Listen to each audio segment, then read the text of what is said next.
Over the last 10 years, I've tested a lot of methods to find and land web design clients. Some of those methods flopped, and then some of them absolutely crushed it. Eventually, I grew my business to consistently land $5,000 to $10,000 clients, and I don't even have to do much work to get them anymore. So in this video, I'm gonna give you 14 of the best methods that I found that actually work. So if you want high ticket clients sliding into your inbox every single week on autopilot, yeah, you're gonna wanna watch this one.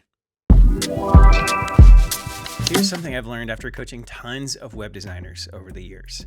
Everyone lands clients differently. What works for me might not work for you, and what works for some other designer on YouTube might actually flop in your world. So here's my advice. Try one of these strategies, but like really try it. Don't just give it half-baked effort and then throw your hands up and say, none of this works. I guess I'm not a web designer. No, you need to give it at least 2 or 3 months of a solid effort. But if after that time, it doesn't seem to be landing, that's fine. Save this video, come back and try a different one. Because when you've got 13 solid options to choose from, you're almost guaranteed to find one that works. You can also sign up for the Self-Made Web Designer newsletter. In that, every single week I go out, I find projects that looks like something that would be good for the community, and I send it out to everyone. So if you want to be the first ones to see when they come out, make sure that you sign up. I'll leave a link in the description. All right, method number 1 sounds kind of weird, but it's also kind of genius. And I've seen web designers use it to make $10,000 to $20,000 every single month. I call it the Field of Dreams. Have you ever seen Field of Dreams with Kevin Costner? He hears this mysterious voice whisper one day, if you build it, they will come. So he builds a baseball field in the middle of his cornfield, and somehow magically, all these old dead baseball player legends show up to play. Weird movie. Actually a great strategy for web design clients. You build the website first, and then you find the business owner and offer it to them. So what does this look like? First, you want to find a legit business, preferably a local small business with a basic or outdated website. And then you redesign it for them. Right? There's no pitch. There's no asking them. You just do it. And you want to make sure you don't just phone it in, right? Don't just take a template and slop on one of the business's names that you're trying to sell this website to. Be intentional. Find photos that they've posted online and replace the photos on the website with what you're finding. Create intentional copy that fits their messaging, that fits what they're trying to accomplish. And then you get them on a phone call and ask them if they'd like to buy it. And that's it. This method works because you're removing all the friction. You're not asking a business owner to imagine what you might do. You're showing them exactly what you've already done. And that makes saying yes way easier. But here's the deal. It needs to be the kind of business that doesn't require a lot of in-depth branding or custom functionality. So think of service-based businesses, folks like landscapers, HVAC techs, electricians even, the kind of folks who just need a clean and professional web presence without all the fancy frills. Basically a brochure website, right? One that just puts a business online so that people can know that they're actually legit. Now, you might not make $10,000 a piece on these websites. This is a low price, high volume business model, but you can build them quickly and sell them for $1,000 to $2,000 each. And if you just do 5 of these a month, you're already hitting $5,000 to $10,000. And the cool thing is, even if somebody says no, right, you get rejected, you just take that same website and you customize it for a different business and you try it again. One build, multiple pitches. But if the idea of reaching out to strangers feels a little too cold call-y for you, don't worry. This next method is all about tapping into the network you already have. No awkward DMs required. I call it the first 100 framework. And it's all about warm leads, AKA the people that are already in your world. So here's how it works. You sit down and write a list of 100 people that you know, not necessarily business owners or folks who need a website website. Just 100 humans, friends, families, former coworkers, people from your church, your barista, the neighbor that always borrows your lawnmower, anyone. The goal, you're not asking them to hire you. You're just asking them to keep their eyes open. So you're going to say something like, hey, I'm trying to build my web design business. If you hear of anyone needing a website or know someone, right, starting a business, would you mind sending them my way? And that's it. You might have heard about the dream of like getting to the point where clients just refer you to other people and you don't have to do any marketing yourself. It sounds amazing, right? This method actually turns your entire network into a tiny referral army. And the beauty is that trust is already baked in. These are people who know you, so they don't need a flashy portfolio or a fancy sales pitch to believe in what you can do. Even if none of the 100 people hire you directly, they know people, and a simple referral from someone you know can shortcut the trust building process big time. For a more in-depth look at the strategy, I've dedicated an entire video to the first 100 framework, and I'll leave a link in the description below. But as I'm talking about this, you might be thinking, yeah, that all sounds great, but I'm not connected to anyone who would need a website. First of all, don't give up so quickly. But even if that is true, this next method doesn't require any kind of personal connection to land clients. I call it the Loom, Zoom, Boom, and it's one of the most effective ways to get someone's attention, even if they've never heard of you before. So here's how it works. You find a business with a site that needs help. Maybe it's not horrible, but it's a little outdated. Maybe it's not super mobile friendly, or it just feels a little clunky or off brand. And then you record a short Loom or Zoom video for them, talking about some things that they might be able to do to improve their website. Now, don't roast them. Don't say, this is terrible, and if you pay me money, I'll fix everything for you. No, just be helpful without them having to pay you a dime. So you say something like, I notice your homepage loads a little slow. Here's a simple fix for that. Or, I don't see any clear call to action above the fold, and that could be costing you precious conversions. Or if someone's on mobile, the layout gets a little jumbled. The key is to show that you know your stuff and don't hide your helpfulness behind a paywall. They didn't ask for anything. So if you're asking them to pay you for money without having any type of proof that what you're doing is going to be helpful, you're not going to land this scale. But the final thing is you want to end the call or end the Loom video with a CTA. So you'd say something like, hey, if you're ever interested in updating the site or want to chat through what it would look like, I'd love to help, right? Either way, thanks for letting me share my thoughts for you.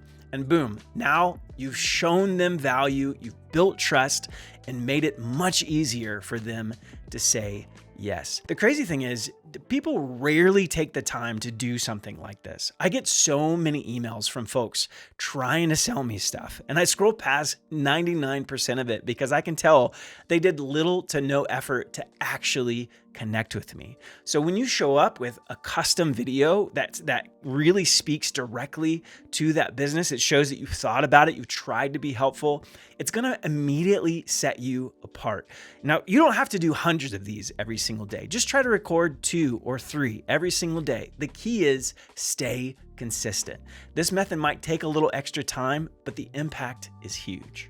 Now you might be thinking this all sounds great, but I don't have anything to show yet, right? No clients, no projects. Don't worry, this next strategy is gonna help you build a legit portfolio from scratch, even if you've never worked with a single paid client. It's called the fake portfolio method. Here's how it works. First, you pick a niche, right?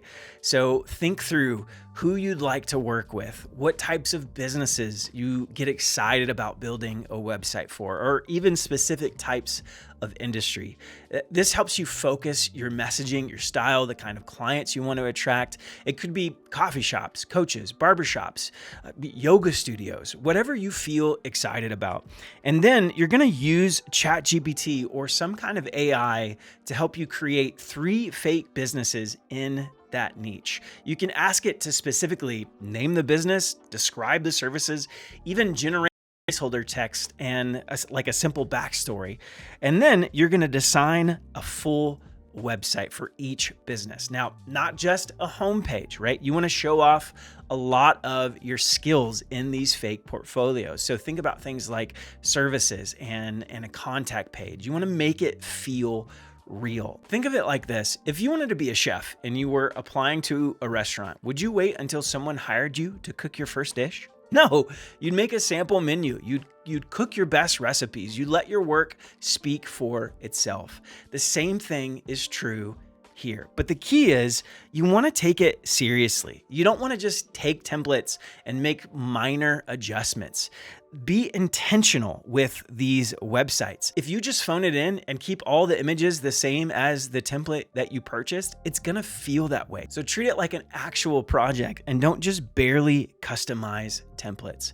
I've seen this method work again and again. One of my friends, Ariel, wasn't getting the kind of clients that she actually wanted to work with. Her portfolio was full of just random stuff, and none of it really reflected the direction that she wanted to go in. So she took a risk. She pulled all her portfolio down and built an entirely new one from scratch, filled with fake projects that matched her dream clients. And what happened next? Her business exploded. Suddenly she was attracting the exact kind of clients that she'd been trying to land for months, all because she decided to show what she could do instead of waiting for someone to give her a shot. And to this day, Ariel is landing $30,000 projects consistently. And even if you don't feel ready to build fake businesses, start with your own website. In most scenarios, you should probably be your very first client, right? You yourself working on your own stuff. And in that, you can show off your skills through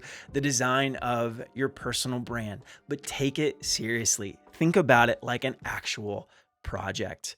Once you've got a few solid pieces in your portfolio, now it's time to use them, right? Up next, let's talk about a strategy that takes a totally different approach. I call it the social stalker. This strategy is all about finding potential clients online and engaging with them where they are on social media. Not with a sales pitch, not with, hey, do you need a website? Please, please, please give me a job, but with real connection. So here's how it works. Start by doing just a basic Google search to find businesses that you would love to work with. And then follow them on their active social platforms. Now, the key is you want to make sure that they're actively engaging on these platforms. So if they have a LinkedIn profile, but they haven't posted anything in years, not the one for you.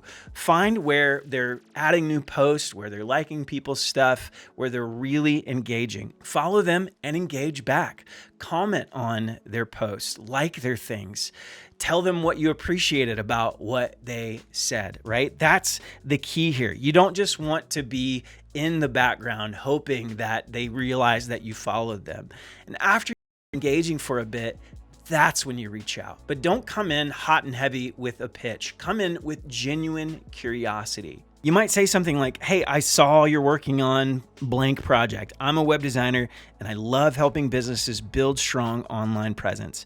If you ever need support on that side, I'd love to help however I can. Let me tell you a quick story. There was a guy named Happy who reached out to me this exact way.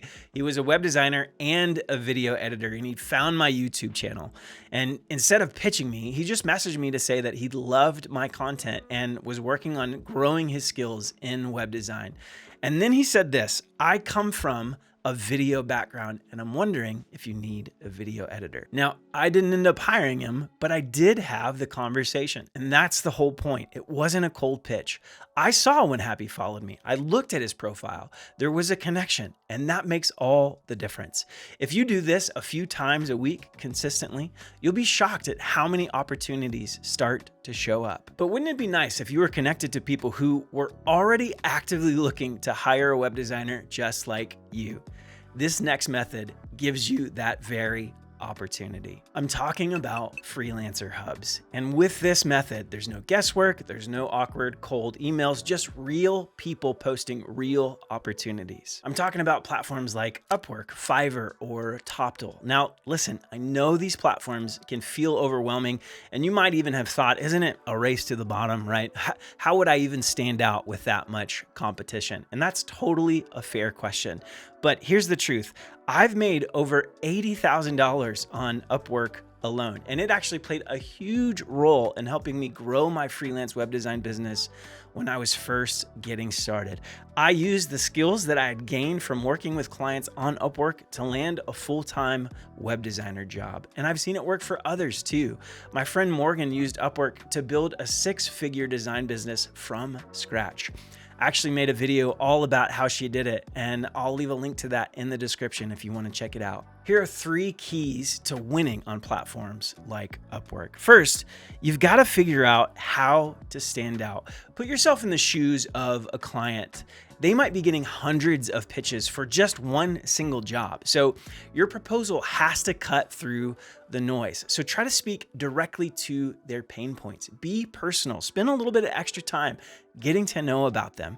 Don't use just copy and paste templates that you find on the internet that will guarantee you win certain projects on these freelancer hubs. Another thing is you want to filter the right jobs. Don't just apply for everything that you find that possibly lands in the vicinity of what you might be able to do.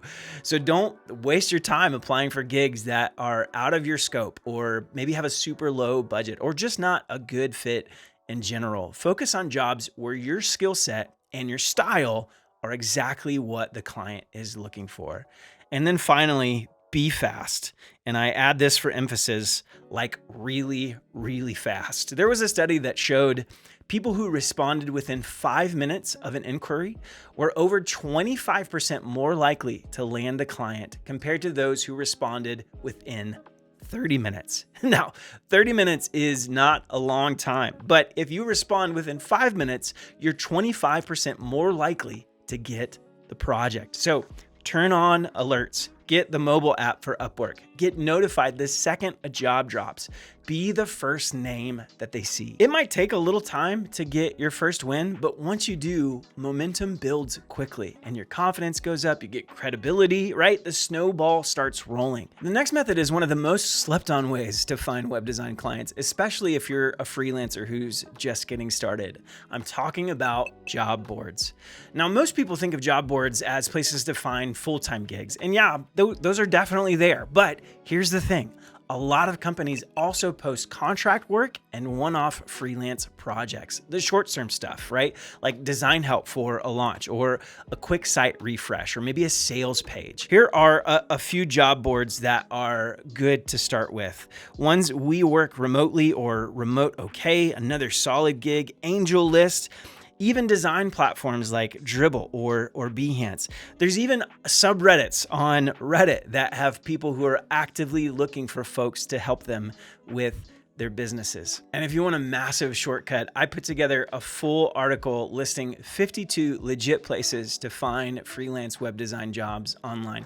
It even includes a free, regularly updated Google Sheet with all the links in one place. I'll drop that in the description below. So here's the move. You want to check these boards like it's your morning news. If you're checking morning news, which I'm assuming that you do, whatever you do first thing in the morning, you want to be doing this. Don't treat it like a once a week kind of thing. The people who land the best projects are consistent. They're scanning often. They're applying fast. All right, let's talk about a method that's a little unexpected, but super effective when used the right way.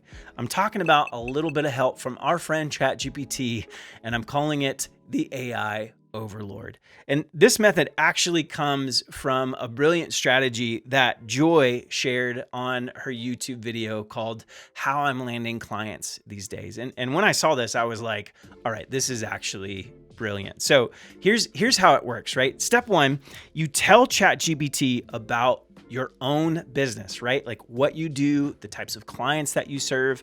The more detailed you get, the better it's going to go for you. It's going to help you a lot as the steps progress. Then you want to ask ChatGPT to find businesses that need your help. Now, this is where it gets really interesting and something that I found super insightful from Joy. Instead of just saying, give me some leads, right? She asks to do in-depth research and come up with a list of 5 real businesses that would likely benefit from her exact skill set. Then after that, she asked ChatGPT to write a pitch for these businesses. So she's using ChatGPT to find the businesses and write the pitch for them. It is Brilliant. Big thanks to Joy for sharing that strategy. I'll link to her video below so you can watch her walk through the whole process. All right, now that we've talked about online methods, let's bring it back to the real world and talk about something a little bit closer to home. It's a strategy I call local leverage. Believe it or not, there are businesses all around you who desperately need a website, or at the very least, a simple upgrade. And a lot of them would actually prefer to work with local businesses. One of the biggest game changers for finding local clients came when I added a Google My Business profile. And I just kept it really simple, nothing fancy. I added a few examples of my work, included my service area. I even added office hours, even though I technically, this was my side hustle. And then I asked friends to leave reviews. And some of these friends I'd actually done work for, but some of them were just friends, just people who could vouch for my ability and integrity. And you know what happened? I started getting messages from people saying, I was looking for somebody in my area and your name was the first to come up on Google. People trust reviews, and if they can find you locally with a few 5 stars and solid testimonials, you're already 90% ahead of the other freelancers out there. So here are a few more ways to help local work for you. You can try walking around a downtown area in your city. I have a friend named Alan. Alan, if you're watching this, hey, but this is what he does. He goes to different businesses, walks in and asks to speak to the owner, and then asks if they need any help. You could also join a chamber of commerce. You could even offer a free workshop at a co-working space or maybe your library, and then you become a local expert. But it doesn't end there. You could find a local Facebook group or even the neighborhood app and go on and say something like, hey, I'm a local web designer looking to help out businesses. If you or someone you know needs a website, let's talk. And here's the thing, even if you don't live in a big city, you probably won't run out of businesses to help. Small towns, suburbs, and rural communities, everyone needs a web presence these days. And you could be the person that they trust to make that happen. Next up, let's talk about how to multiply your efforts by teaming up with people who are already working with your dream clients. I call this method the strategic collabs. And the idea is really simple. You partner with other people who are working with clients that you would love to be working with. Now, maybe they're not web designers, but their skill sets are adjacent to what you do. So you find these people and say, hey, if you ever have clients who also need a website along with what you're giving them, I would love to be the person that you refer them to. And in exchange, I'll refer clients that I have who maybe need something outside of my skill range back to you. Because think about it, when someone's launching a business or maybe rebranding, they usually don't just need a website. They're also gonna need a logo, a brand identity, maybe some photography or copywriting, maybe social media management. So when these other business owners land a client, you can become their go-to web designer. And it's not just about referrals either. It's about making each other's lives easier because you're helping them offer a more complex package and even sending them clients when their expertise kind of falls more in line with what your clients might need. And in return, they're sending you clients without you having to pitch anyone directly. So here's how it works, right? You reach out to people that you admire or maybe some folks that you've seen their work online and you feel like you could connect with them. You could also join Facebook communities or Slack communities where these other creatives are hanging out, and you offer to hop on a quick Zoom call and say something like, hey, I think we might work with similar clients, would love to connect and see how we could support each other. And that's the key. You don't want to be the person who's only ever getting the referrals. You want to be the one who is also giving referrals when a client's need falls outside of your expertise. And here's a bonus. You could collaborate with other web designers who are maybe a little bit booked out, right? And they need a reliable designer to send overflow work to. If you can just show up, be consistent, and deliver, they're going to want to work with you again and again. A lot of the work that I got in the early days came from other web designers that were just maxed out or maybe didn't want to work on a specific project, and I was happy to take their sloppy seconds. This next method is a little unconventional, but it's one of the most creative ways that I have seen someone grab a potential client's attention. I call it Secret Santa. And here's where it came from. My CEO once got a random package in the mail. It was a book, but inside the book, someone had referenced a very specific email. So it wasn't just a gift, it was a breadcrumb trail. So naturally, my CEO followed the trail. He opened up the email and boom, someone was pitching their services. The crazy part, it worked. It got his attention. He literally turned to me and asked, "Hey, do you know these guys?" And that's when it hit me. When you give someone something unexpected and thoughtful, they notice. Here's how to turn this into a method that actually gets you web design clients. So first, you want to pick some businesses that you would love to work with. Maybe these are your dream clients, or maybe they're just folks that you found and have thought, man, this would be great to help them with their website. And then you want to do a little research, get to know their brand, their mission, follow them on social, see what kinds of things that they're talking about, and then send them something that resonates with them. Maybe it's a book, maybe it's tickets to see a show that they've talked about going to see. And in that gift, include a link or a QR code. I just randomly got a book from somebody that I had talked to a long time ago, but it didn't say anything about why I had gotten it. It was just the book. And I'm still wondering, like, how did this get to me? Did I buy this? I would have loved if they had included a little note like, hey, here's something I was thinking you might enjoy, right? So the goal is to lead with generosity, okay? You're gonna want to give first and ask second, because people are bombarded with cold emails and DMs all day long, but very few people take the time to actually stand out in meaningful ways. This method might take a little effort, but if you do it right, it can spark real conversations with clients who might not have ever responded to a standard pitch. All right, we're almost there. Just a few more strategies to go. The next method is all about making clients come to you, and it works even if you're just getting started. I call it Content King. And what you're doing is creating helpful content for the types of clients that you're wanting to serve. And a lot of people think you need to have like a PhD in web design before you're allowed to start doing this. Like you've got to have 10 years of experience in $1 million business, but that's just not true. Even if you've only built a couple of websites, you still have something valuable to share.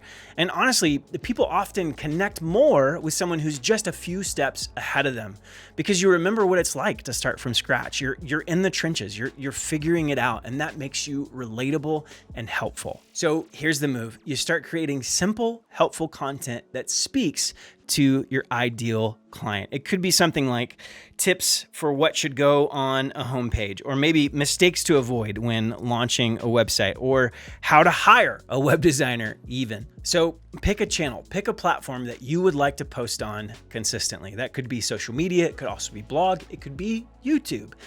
And post once or twice a week. That's enough to start building authority. And when people start to see your name consistently attached to helpful tips, guess who they'll think of when they need a website? And if you're stuck on what to post, don't forget you've got ChatGPT in your toolbox. It can help brainstorm ideas, write captions, and even organize a content so you're not winging it every single time that you open Instagram. I've even some people use the vlogging method where they're just documenting their process of trying to build a web design business. Some clients really love that.